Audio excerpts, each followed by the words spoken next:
Wife Sheetal Rungta, my son Riyansh Rungta. हम लोग 2014 में आइडेंटिफाई किए थे। हमारे जब मेरा बेटा करीब 1 साल का था, उस समय उसके पैर में बेंड्स देखे थे। तो उस समय हमको ये मालूम पड़ा कि खाली बेंड पैरों में नहीं है, उसके हाथों में रिंग्स भी आ रही हैं, फोरहेड में भी काफी बल्जिंग था, चेस्ट का स्ट्रक्चर भी काइंड ऑफ पूरा बॉडी स्ट्रक्चर डिफॉर्मेटिव लगने लगा।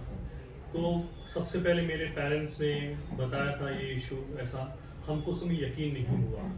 लेकिन जब समझ में आया कि मेरा बेटा बिना मतलब रोता रहता है, बहुत क्रैंकी था, बहुत ज्यादा क्रैंकी था, बिना मतलब रोता था, कोई रीजन नहीं रहता था लेकिन रोता रहता था। हाँ, उसके बाद फिर हमको कंसल्ट करने के लिए लगा, तो हमने फिर सर के पास अप्रोच किया।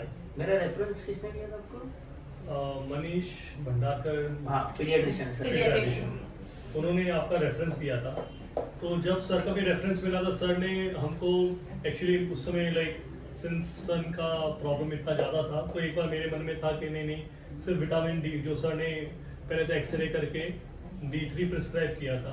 सिर्फ विटामिन प्रिस्क्राइब करने पर हमें ऐसा था कि हम किसी और से भी कंसल्ट करें। तो हमने जब कंसल्टेशंस बहुत जगह पर किया, तब हम अराइव हुए कि नहीं, हमारा एकदम ट्रीटमेंट बहुत प्रॉपर हाँ, क्योंकि डबल चेक करने का ऐसा, क्योंकि ऐसा लग रहा था कि सर इसका पैर का, लेकिन सर का जो कॉन्फिडेंस था और उन्होंने जो दवाई दी थी हमको, मतलब शायद 6 मंथ्स में ही चेंजेस दिखने लगे। सबसे पहला चेंजेस था इसका बिहेवियर में, ये रोना बंद हो गया था। इमीडिएटली उसका रोना बहुत जल्दी ऐसा इम्प्रूवमेंट आया था, बहुत एक्टिव हो गया था, एक्टिविटी भी बढ़ी रही। बहुत एक्टिव हो गया था, आराम से चलना फिरना। जैसे चलते टाइम पे वो गिरना उसका बहुत ज्यादा ये था कि चलते चलते गिर जाता था।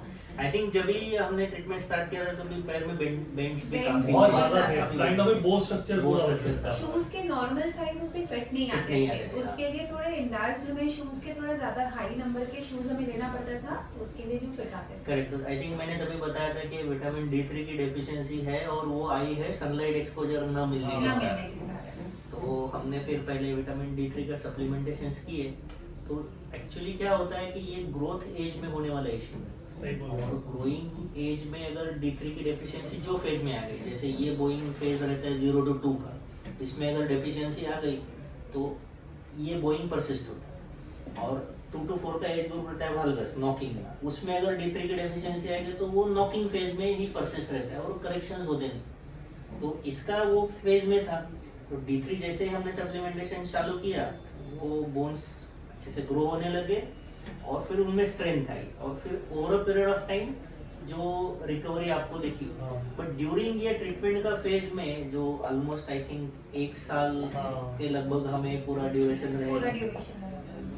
कैसे रिएक्शंस थे आजू बाजू के? बहुत ज्यादा, मतलब हमें लोगों से ये सुनने के लिए मिलता था, जैसे हम अगर सोसाइटी में इसे नीचे लेकर के उतरते थे या दूसरे बच्चों के साथ में खेलता था तो अलग दिखाई देता था ये। और सब हमसे यही कहते थे कि नहीं अच्छा मालिश नहीं करवाया तुमने, या फिर इसे इतना ज्यादा डायपर क्यों पहनाते हो, डायपर इतना ज्यादा मत पहनाओ, हैवी हो जाता है डायपर ज्यादा। हाँ, हैवी डायपर होने के कारण या इसे बैठाओ मत ज्यादा, बैठाते हो इसके कारण इसका लेग्स में बोइंग हो रहा है या ऐसा स्ट्रक्चरल चेंजेस जो दिखाई दे रहा है।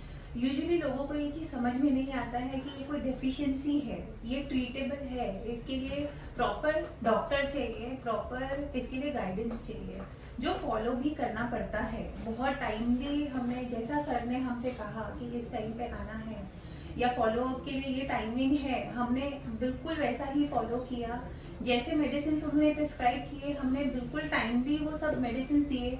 आज मेरा बेटा 11 साल का है, वो फुटबॉल खेलता है, बास्केटबॉल खेलता है, क्रिकेट खेलता है और एस करता है, हर चीज में बहुत अच्छा कर रहा है। उसे सर्टिफिकेट्स मिलते हैं, मेडल्स मिलते हैं।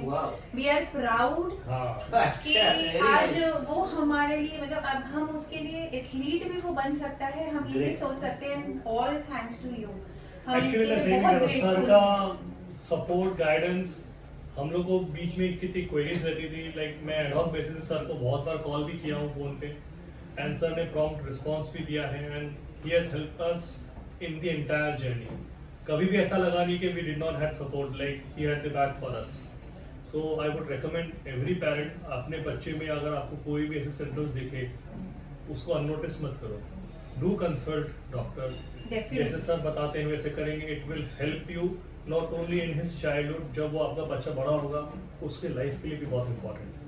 तो ये डिफरेंस रहता है, मतलब पीडियाट्रिक ऑर्थोपेडिक सर्जन्स का जो अप्रोच रहता है और बाकी एडल्ट ऑर्थोपेडिक सर्जन्स जो हम जिस तरीके से काउंसिल करते हैं, it makes lot of difference. मतलब Right. आपने अगर रेगुलर ऑर्थोपेडिक सर्जन्स को भी दिखाया तो ट्रीटमेंट सिमिलर ही होगी, ज़्यादा डिफरेंस होगा नहीं, बट वो जो कन्विंसिंगली आप हाँ। उसमें फॉलो करोगे। और बच्चे को हैंडलिंग का भी, आज जैसे बच्चा 1 साल के बच्चे को हम लेकर के आए थे सर के पास, लेकिन जिस तरीके से सर ने हैंडल किया उसे, हमें कभी ऐसा फील नहीं हुआ कि बच्चा अनकंफर्टेबल है या फिर यहाँ वो खड़ा नहीं हो पाएगा। जिस तरह से उसकी पिक्चर्स लेनी पड़ती थी या फिर उसके लिए एक्सरेज वगैरह करवाना पड़ता था, तो आपका गाइडेंस हमारे लिए उस चीज में भी, इसीलिए अगर आप पीडियाट्रिक ऑर्थोपेडिक के पास में जाएंगे तो वो काफी हेल्पफुल ही रहता है अगर बच्चे के लिए। हमने पूरे जर्नी में ना लाइक स्टार्टिंग में जो कंसल्ट किया उसके बाद टचवुड हम कहीं और जाने की जरूरत नहीं पड़ी, and we have never faced any problem. आज मेरे बेटे का पूरा बॉडी स्ट्रक्चर नॉर्मल है, he is like a normal person now. उस समय बहुत ही अलग था एंड वी वर अफ्रेड। जब ही अभी हम अगर टाइमलाइन में पीछे जाते हैं तो वो जो लोगों ने एडवाइस दिए थे अभी कितने फनी लगते हैं ना, सही बात। कि इस कारण ऐसा हुआ, तो वो एडवाइसेस का एक्चुअली कुछ मतलब नहीं रहता, वो मिथ है। They are all myths. और Yes. बिल्कुल। लोगों को वो होता है ना कि there is a typical mentality कि और जिस एक चीज़ के बारे में सजेस्ट करूंगा, इंटरनेट पे सर्च मत करो इसके बारे में। हमने इलाज सर्च करते हैं इंटरनेट पे तो बहुत सारी मिसगाइडिंग मिलती है कि छोटे बच्चों के पैर टेढ़े ही होते हैं, वो नॉर्मल है। हमें बहुत लोगों ने ये कहा भी था कि ये इंटरनेट नॉर्मल पे है, ढूंढ के लिंक्स मिलते छोटे- थे, हाँ। हाँ ये टेढ़े पैर है नॉर्मल है, उसमें कोई ट्रीटमेंट की जरूरत है अपने स्वयं में, लेकिन ऐसा कुछ है नहीं। बच्चों पे लाइफ में बहुत इम्पैक्ट आता है, so do not search for internet for resolutions. Doctor he best आपको एडवाइस कर सकते हैं। आज कंसल्टेशन की वजह से हमारा बेटा नॉर्मल नॉर्मल है। और नहीं तो आज यही, अगर हमारी लाइफ में आपका इन्वॉल्वमेंट नहीं होता तो पता नहीं आज उसकी लाइफ कैसी होती। उसको तो याद भी नहीं रहेगा ना कुछ भी याद नहीं है, थोड़ा थोड़ा तो याद है। ये एक्चुअली भगवान की कृपा है कि उसको इस एज में जब मालूम पड़ के सही हो गया, लेकिन he never realized he had a problem. उसको दिखाया दे फोटो पूरा दे। हाँ, दिखाया दे। What was his reaction? उसको यकीन नहीं हुआ। यकीन नहीं हुआ। क्योंकि जब ये समझना शुरू किया उसके लिए लाइफ नॉर्मल हो चुकी थी। ये वीडियोस, ये फोटोज सब उसके लिए आज एक स्टोरी है सर। और जिसपे ये हंसता है कि हाँ, अच्छा। ऐसा ऐसा लेकिन यही चीजें इसके लिए आज बहुत ज्यादा कंसर्न Reality हो हो जाता अगर Yes. हम वो सही टाइम पे सही स्टेप्स नहीं लेते। Correct correct. तो मैं वही बता रहा था कि अगर समझो ये वो हुआ 1 ईयर की एज में, और लेट से अगर उसको 4-5 ईयर्स के आसपास अगर D3 की डेफिशिएंसी होती तो ये नॉकिंग जो है फिर इनको आगे जाके हाँ। ऑपरेटिव प्रोसीजर्स और वो सब लगता है। हाँ। तो अर्ली इंटरवेंशन हाँ, हमने बहुत किया, जरूरी है। That is most important.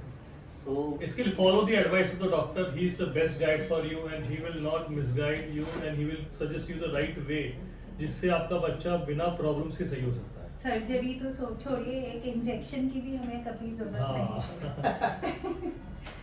Nice nice. Okay चलो, will see you whenever you do anything good, just keep me posted. Sure. Okay चलो, बाय बाय।